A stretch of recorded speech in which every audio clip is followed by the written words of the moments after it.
Entomologia forense, olha, só o nome já parece algo saído de uma série de TV, né? Totalmente. Mas, para além da ficção, a gente recebeu um material bem denso sobre o tema e a missão aqui é clara: mergulhar fundo nesse universo para quem está, assim, na batalha dos concursos para perito criminal e médico legista. Isso. Especialmente com a banca FEPESE no radar. A ideia é decifrar como os menores seres de uma cena de crime podem contar talvez as maiores histórias. Exatamente. E para começar, acho importante posicionar a entomologia forense no mapa da ciência. Ela não é uma ilha, sabe? Certo. Pense nela como um instrumento de altíssima precisão dentro de uma caixa de ferramentas bem maior que a medicina legal. Ok. E mais especificamente, ela pertence à tanatologia, que é o estudo da morte.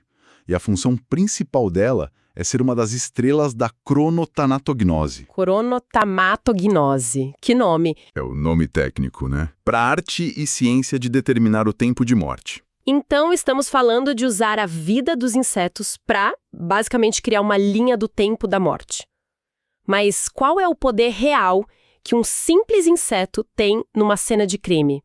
O que mais ele pode nos contar além de quando a morte ocorreu? Há muito mais. O uso principal, claro, é estimar o intervalo pós-morte, o famoso IPM. O IPM. Mas a análise dos insetos pode ser um verdadeiro canivete suíço para o investigador. Por exemplo, a fauna entomológica de uma área rural, Sim. ela é completamente diferente da de uma área urbana. Se a gente encontra num corpo na cidade larvas de uma mosca que só existe no campo, isso é um indício fortíssimo de que o corpo foi movido. Nossa, isso pode mudar toda a direção de uma investigação. Com certeza. Ou seja, os insetos funcionam como uma espécie de GPS biológico do local original do crime. Perfeito, a analogia é perfeita. E tem mais. Eles podem indicar a localização de lesões. Como assim? Num corpo em decomposição avançada, pode ser muito difícil ver um ferimento de faca, por exemplo, mas as moscas elas são atraídas por essas aberturas. Ah, entendi. Então, uma concentração de larvas numa área específica pode apontar exatamente para onde o perito deve olhar com mais atenção. E talvez o mais fascinante de tudo, eles são cápsulas toxicológicas ambulantes. Uau! Pela entotoxicologia, a gente pode detectar drogas ou venenos nas larvas mesmo que os tecidos do corpo já estejam muito degradados por uma análise convencional. Isso é realmente incrível. E essa ideia de usar insetos não é de hoje, certo? O material que recebemos menciona um caso que parece até roteiro de filme, lá da China do século XIII. Sim, o famoso caso de Sang Tzu, de 1235. Um clássico. Um camponês foi assassinado com uma foice. Certo. O investigador, sem ter como analisar DNA ou digitais, obviamente, teve uma ideia genial. Reuniu todos os homens do vilarejo e pediu que colocassem suas foices no chão sob o sol. E aí? Em pouco tempo, moscas começaram a pousar em uma única foice. Elas foram atraídas por traços de sangue tão minúsculos que eram invisíveis a olho nu. Que impressionante. O dono da ferramenta, confrontado com essa evidência silenciosa, confessou o crime. É a mesma ciência, no fundo. Só que hoje a gente troca a observação a olho nu por microscópios e análises genéticas, né? Exatamente. E quem são os suspeitos, ou melhor, as testemunhas que procuramos hoje? Quais são esses insetos-chave? Bom, basicamente a gente tem duas grandes equipes que atuam na cena. A primeira a chegar, a tropa de elite, digamos assim, pertence à ordem Diptera. As moscas. Exato, as moscas. Elas são as pioneiras. Dentro desse grupo, temos as verdadeiras estrelas da entomologia forense, a família Califoridae. As varejeiras, né? Aquelas metálicas. Essas mesmos. Aquelas moscas verdes ou azuis brilhantes. Elas têm um olfato incrivelmente apurado para os gases da decomposição e chegam minutos ou, no máximo, poucas horas após a morte. E quem mais chega com elas? Logo depois, ou junto com elas, vem a sarcofagide, as moscas da carne. Certo. E a segunda equipe? Quem chega quando o trabalho das moscas já está mais avançado? Aí entram os pesos pesados da limpeza, a ordem Coleóptera. Que são os besouros. Os besouros. Eles geralmente aparecem em fases mais tardias da decomposição, quando o corpo já está mais seco, sabe? São atraídos por tecidos diferentes, como pele, cartilagens, até ossos. Entendi. Essa sequência, moscas primeiro, besouros depois, É um dos pilares da estimativa de tempo. É o tipo de conhecimento fundamental que uma banca como a FEPES espera que o candidato domine de olhos fechados. Essa ideia da sucessão é fascinante. É como se a natureza tivesse um roteiro para desmontar um corpo. Exato. Mas vamos focar no indivíduo, na mosca que chega primeiro.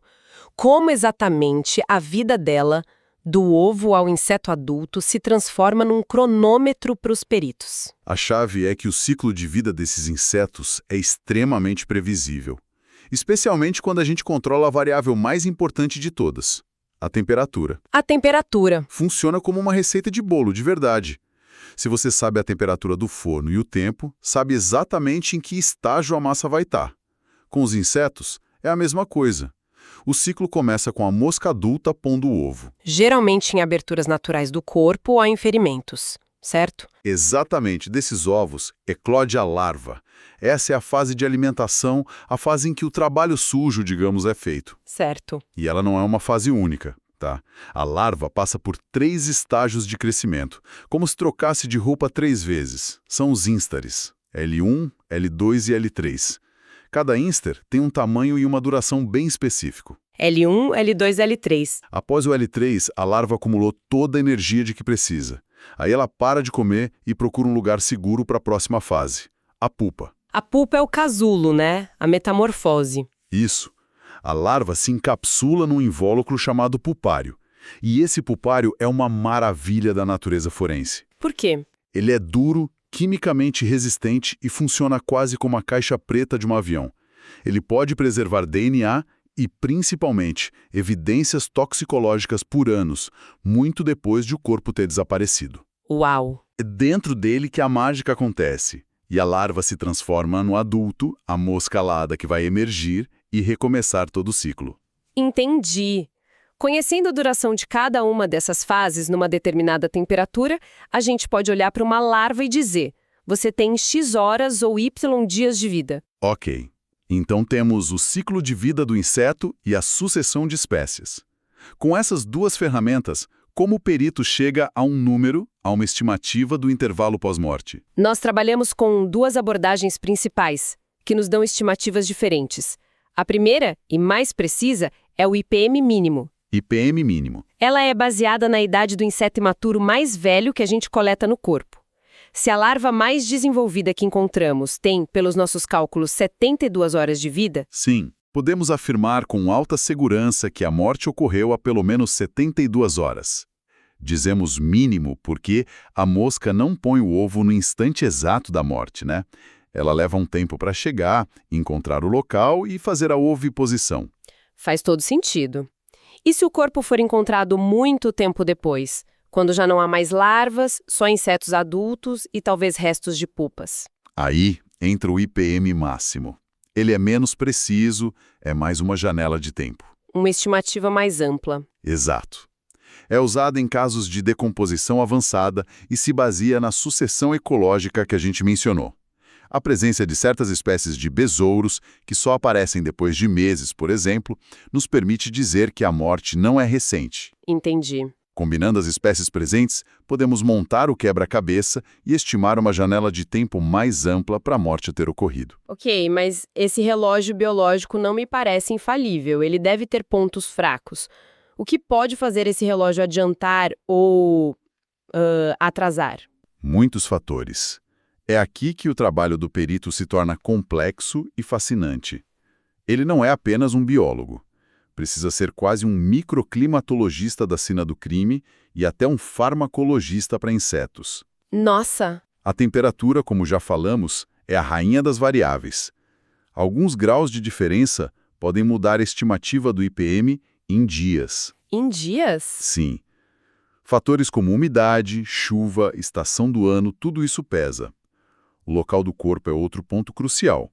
Um corpo exposto ao sol, enterrado, submerso ou dentro de um carro fechado vai ter padrões de colonização completamente distintos. Imagino.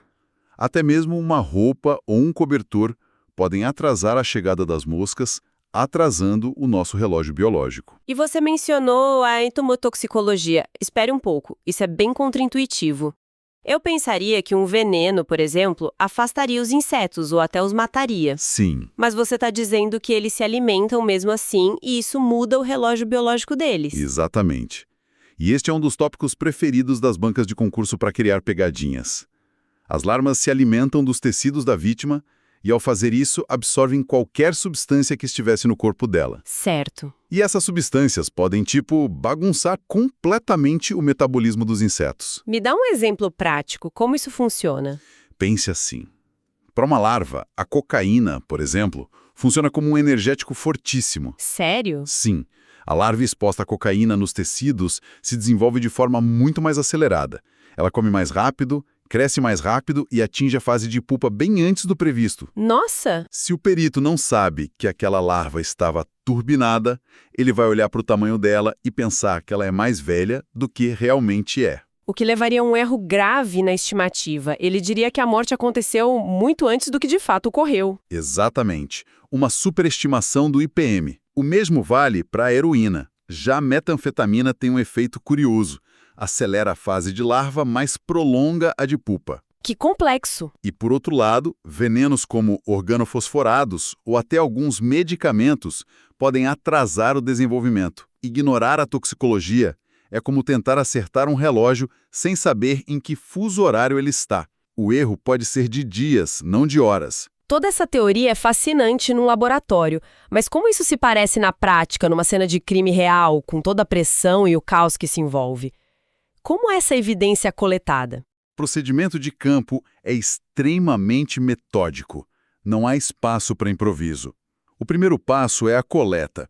O perito precisa coletar amostras de todos os estágios que encontrar: ovos, larvas de vários tamanhos, pupas, pulpários vazios e insetos adultos. De todos os estágios. Sim, e não só do corpo, tá? É crucial coletar amostras do solo imediatamente abaixo do cadáver e de áreas próximas, porque as larvas maduras costumam migrar para longe do corpo para se enterrarem e virarem pupas. Ah, interessante. E depois de coletadas, o que acontece com essas amostras? Elas são divididas. Uma parte das larvas, geralmente as maiores, é sacrificada em água quente. Água quente. Sim, isso evita que elas encolham na hora da fixação e depois são preservadas em álcool. Essas vão para o laboratório para identificação morfológica, para a gente saber a espécie. E a outra parte? Outra parte é coletada viva e levada para uma espécie de berçário no laboratório, onde são criadas em ambiente com temperatura e umidade controladas. Mas por que criar as larvas vivas? Não basta identificar as que foram preservadas? É uma confirmação. Às vezes, as larvas de espécies diferentes são muito parecidas, mas os adultos são facilmente distinguíveis. Entendi. Além disso, ao criá-las em condições controladas, podemos validar nossos modelos de tempo de desenvolvimento. E claro, tudo isso precisa seguir uma rigorosa cadeia de custódia. Cada passo, da coleta ao laudo, é documentado para garantir que a evidência seja aceita em um tribunal. E mesmo com todo esse cuidado, quais são as limitações? Onde essa ciência esbarra? Olha, a principal limitação que precisa estar bem clara é que a entomologia nos dá um IPM mínimo. Não é a hora exata da morte. Certo, o pelo menos. Exato. Sempre haverá um intervalo entre o óbito e a chegada da primeira mosca. Pode ser de minutos, mas num local fechado ou em condições climáticas ruins, pode ser de horas ou até dias. E os erros mais comuns? Geralmente, vem da falha humana. Coleta inadequada, não registrar corretamente a temperatura da cena, um erro fatal para os cálculos. E, como a gente já frisou, não levar em conta os possíveis efeitos toxicológicos. Certo. Nós cobrimos muito terreno. Se fôssemos destilar tudo isso para alguém que está na reta final de preparação para a FEPESE, quais seriam os pontos absolutamente inegociáveis? Aqueles conceitos que precisam estar na ponta da língua. Vamos lá, um resumo bem focado. Primeiro, o propósito central. Entomologia forense é uma ferramenta da cronotanatognose para estimar o IPM. Simples e direto. Ok. Segundo, os protagonistas. A sequência é sagrada. Dípteros, as moscas como Californidae e Sarcophagidae chegam primeiro. Coleópteros, os besouros, chegam depois. Saber os nomes científicos faz diferença? Faz. Mostra profundidade para a banca. Terceiro, o cálculo. Lembre-se dos dois métodos. IPM mínimo, baseado na idade da larva mais velha, é mais preciso para casos recentes. IPM máximo, baseado na sucessão de espécies, é para casos mais antigos. Certo. Quarto, a variável-chave. Temperatura. Tudo gira em torno dela. O desenvolvimento dos insetos é diretamente proporcional à temperatura. Sem dados de temperatura, a análise fica seriamente comprometida. Entendido. E quinto, e o ponto mais provável para uma questão discursiva, aquela mais complexa, entomotoxicologia, o efeito de drogas no desenvolvimento. A pegadinha clássica. A pegadinha clássica. Lembre-se do exemplo da cocaína, que acelera o ciclo. Isso pode levar a uma superestimação do IPM. O perito pensa que a morte é mais antiga do que realmente é. Ok. E por último, o procedimento. A importância da coleta dupla de amostras vivas para a criação e amostras preservadas para análise e, claro, a cadeia de custódia. Esses são os pilares. Excelente. Fica muito claro que a entomologia forense é essa disciplina incrível que eleva os insetos da condição de meros sinais de decomposição para de testemunhas-chave. Justamente. Cada um carregando um relógio biológico que, se lido corretamente, pode ser absolutamente decisivo para a justiça. Exatamente. E para quem gosta de pensar no futuro, deixa uma provocação. Manda. Lícitas está em constante mudança com novas substâncias sintéticas surgindo a todo momento. O grande desafio para a entomotoxicologia é entender como essas novas drogas interagem com a fisiologia dos insetos. Isso vai exigir uma pesquisa contínua. Uma recalibração constante dos nossos métodos. E, indo além, será que um dia a gente vai poder analisar não só o inseto, mas o microbioma intestinal dele para obter informações ainda mais detalhadas sobre as circunstâncias de uma morte? A ciência forense nunca para de evoluir.